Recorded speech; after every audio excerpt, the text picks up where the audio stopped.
students, how are you? I'm teacher Andrea and you are welcome to this class. Vocês são muito bem-vindos à nossa aula de inglês, então já pegue aí seu material, pegue o caderno. Se você tiver aí um celular ou um computador com acesso à internet, deixa no jeitinho aí, porque você também vai utilizar durante a aula. Então vamos lá, gente?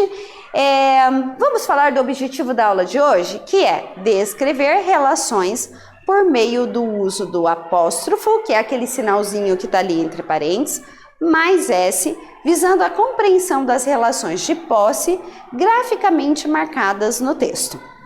E nessa aula, nós temos o descritor D3, que é inferir uma informação implícita em o texto. E aí eu quero saber de vocês, você já aprendeu sobre o uso do apóstrofo? Que é aquele sinalzinho que vai em cima. Em inglês a gente usa muito o apóstrofo. Quando a gente vai fazer algumas contrações, algumas abreviações, a gente usa bastante o apóstrofo, que é aquele sinalzinho que vem em cima da palavra, parecendo uma vírgula, mas ele vem acima da palavra. O nome desse sinal, então, é apóstrofo. Então, você já aprendeu a fazer uso do apóstrofo? E já ouviu falar no genitive case? Já ouviu falar? Bom, se não ouviu, não se preocupa não. A gente vai falar sobre ele nessa aula e você vai aprender como usar o apóstrofo quando você for usar o genitive case. E aí, eu trouxe para vocês aqui uma tirinha, onde a gente tem o uso do genitive case. Leia a tirinha ao lado e observe quais são as palavras que você já conhece. Palavras cognatas e a imagem. Gente, sempre que vocês forem fazer a leitura de um texto em inglês, é muito importante que vocês observem esses 3 itens que estão ali. As imagens também dizem muito, as imagens também transmitem uma informação. Por isso, na hora da interpretação de um texto que tem a imagem, é muito importante que vocês analisem também ela vai ajudar no entendimento do texto, certo? Então a gente tem aqui, ó, vamos observar a imagem que a gente tem nessa tirinha. A gente tem ali na primeira imagem o Snoopy. Observem a expressão facial dele. O que vocês acham? Acho que ele tá feliz? Acho que ele tá triste? Né? Como que tá ali, ó, o rostinho dele? Que expressão que ele tá passando para você? Aí depois a gente tem ele andando ali. No primeiro ele tá paradinho na árvore pensando, né? A dog's life is a long life. Cats hate us, horses step on us, wild animals despise us. Então, vejam só, além da imagem que a gente tem ali, a gente também tem que observar quais são aquelas palavrinhas que você já conhece, você já sabe o significado. Então, elas vão ajudar também na interpretação, porque você já sabe o significado delas. E também as palavras cognatas. Vocês sabem o que são as palavras cognatas? Palavras cognatas são aquelas que parecem, né, com o português e que têm o mesmo significado. Qual palavra cognata a gente tem aqui nesses 2 quadrinhos que a gente já leu? A gente tem ali, ó, por exemplo, animals. Animals é uma palavra em inglês que parece com a de português, né? Os animais. E ela parece e realmente significa isso, animais. Essas palavras cognatas também ajudam na interpretação do texto. Em seguida a gente tem ali, né? O Snoopy encontra o outro personagem e aparece ali no balãozinho, né? Sai. E aí ele pensa, thank goodness for people. Então, gente, todos essas observações vocês precisam fazer durante a leitura. Recapitulando então, verificar as palavras que você já conhece, as palavras que são cognatas e também a imagem. E vocês perceberam que aqui nesse texto, no primeiro quadrinho, a gente tem um genitive case. Ah, teacher, e o que é isso, né? Usamos o genitive case para indicar a posse. Então, o genitive case nada mais é do que o uso do apóstrofo S para indicar uma posse. Então, o termo usado antes do S refere-se a que ou a quem possui. E o termo usado após o S refere-se ao elemento possuído, tá? Vamos tirar isso então a limpo. Na tirinha que a gente tem ali, a frase diz assim, ó, a dog's life. Veja que a gente tem uma palavra antes do apóstrofo S e uma palavra depois. A que vem antes do apóstrofo se refere a quem é o dono, quem é o possuidor. E na segunda a gente tem, depois do S, referência ao elemento possuído. Então, a gente traduz assim, ó. Dog's life pode ser substituída por the life of a dog, quer dizer, a vida de cachorro. A vida de quem? Do cachorro. Então, o caso genitivo é justamente isso. É a gente usar o apóstrofo S para determinar a posse. Então, nessa frase da tirinha, a dog's life is a lone life, a gente está dizendo que é a vida do cachorro, é uma vida solitária, tá? Então, a gente pode substituir essa expressão dog's life por the life of a dog, a vida de um cachorro, ok? Isso, gente, é o genitive case que a gente comentou no comecinho da aula. E agora, que tal usar o tradutor e descobrir os significados das palavras sign e people que vimos na tirinha?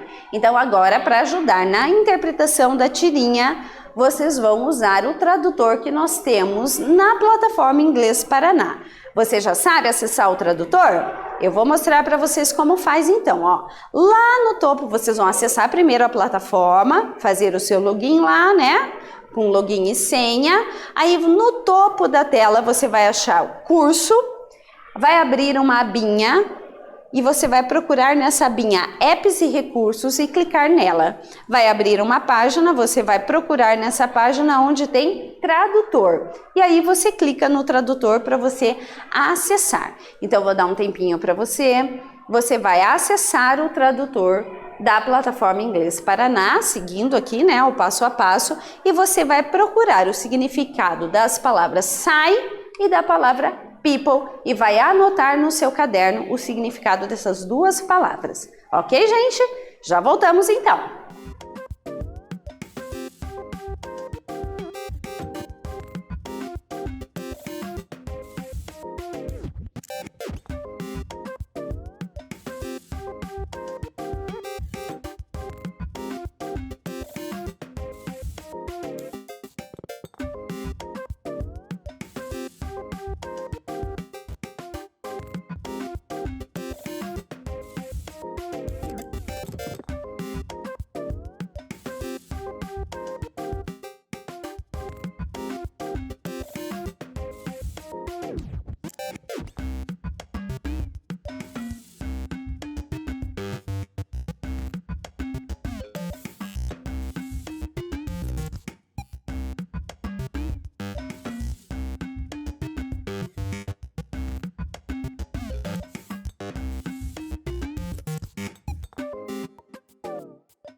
E aí, gente, conseguiram localizar o significado dessas duas palavras? A gente vai conferir aqui então. Olha, nós temos, quando vocês forem usar, né, já usaram aí o tradutor, vocês sempre colocam de inglês até português, e aí vocês vão colocar a palavrinha ali e clicar em busca, para vocês fazerem a pesquisa. Então, a palavrinha sai, vai ter ali ó, o sinalzinho para que você possa ouvir a pronúncia, se você tiver dúvida de como diz. A gente tem aqui ó, a pronúncia tanto do inglês americano como do inglês britânico, e a gente tem ali ó, o significado da palavrinha sai, e perceberam que uma palavra pode ter mais de um significado, que é o caso aqui que a gente viu do sai. Pode ser um verbo, e como verbo ele significa suspirar, e pode ser também um substantivo, que daí ele é suspiro, certo? Então lá na nossa tirinha, quando ele encontra, né, o personagem, ele aparece escrito sai, ou seja, ele faz um suspiro de aliviado, né? Ele fica aliviado, então esse suspiro. E a gente tem a palavrinha people. Além de mostrar outros significados, o tradutor também nos mostra as frases com o exemplo dessa palavra sendo utilizada. Então ele traz frases para exemplificar o uso dessa palavra. Então a gente viu que people significa pessoas, seres humanos, povo, população ou nação. Aí vai depender do contexto em que ela está sendo usada ali, você vai usar a tradução. No caso da nossa história em quadrinho, people ali quer dizer pessoas, né? Então, ele traz aqui, ó, exemplos de frases fazendo uso da palavra people. E agora, a gente vai fazer uma atividade de leitura. A gente tem aqui uma imagem, né? Que também é um texto, ele transmite uma informação. Do you remember the names of the characters from the Fairly Odd Parents? Vocês se lembram do nome dos personagens do Padrinhos Mágicos? A gente tem aqui então uma árvore genealógica, vamos dizer assim, né, da família dos Padrinhos Mágicos. E aí a gente tem lá o Grandpa Gonzo, o Grandma Gonzo, o Papa Cosmo, a Mama Cosmo, o Big Dad, depois nós temos o Chinosmo, Cosmo, Wanda, o filho dos dois é o Puff, e temos também a Blonda. Então essa é a árvore genealógica da família dos Padrinhos Mágicos. E aqui nós temos uma atividade para que vocês façam uso do apóstrofe S em caso de posse, do genitive case. Number 1. Complete the sentence using some, sister ou brother. Então a gente já sabe que son é filho, sister é irmã e brother é irmão. Então vocês têm que completar a frase. A gente já tem aqui ó, o nome e o apóstrofo S, você só precisa complementar ali com a palavrinha some, sister ou brother. E como que você vai saber? Olhando na árvore genealógica aqui que nós temos na imagem. Então, Blonda is Wandas, a Blonda tá aqui, né? O que a Blonda é da Wanda? Você vai escolher se é some, sister ou brother para completar ali. Então, você tem que olhar na árvore genealógica. O Chinosmo is Cosmos, então acha eles dois aqui. O que eles são, tá? O Cosmo é o que de tal pessoa, e aí você vai completar ali, se é sister, brother or son. E a mesma coisa na letra C, Puff is Cosmo and Wandas, e aí vai usar uma daquelas palavrinhas que estão ali. Eu vou dar um tempo para vocês vão copiar e responder essa atividade no caderno, nós já voltamos.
Muito bem, alunos. E aí, conseguiram responder? Bom, a gente vai conferir a resposta agora e lembrando para vocês, o que vem antes do S é o elemento que tem a posse, tá? E o que vem depois é o que é referente àquela posse. Então, a gente tem aqui, ó, vamos conferir as respostas de vocês.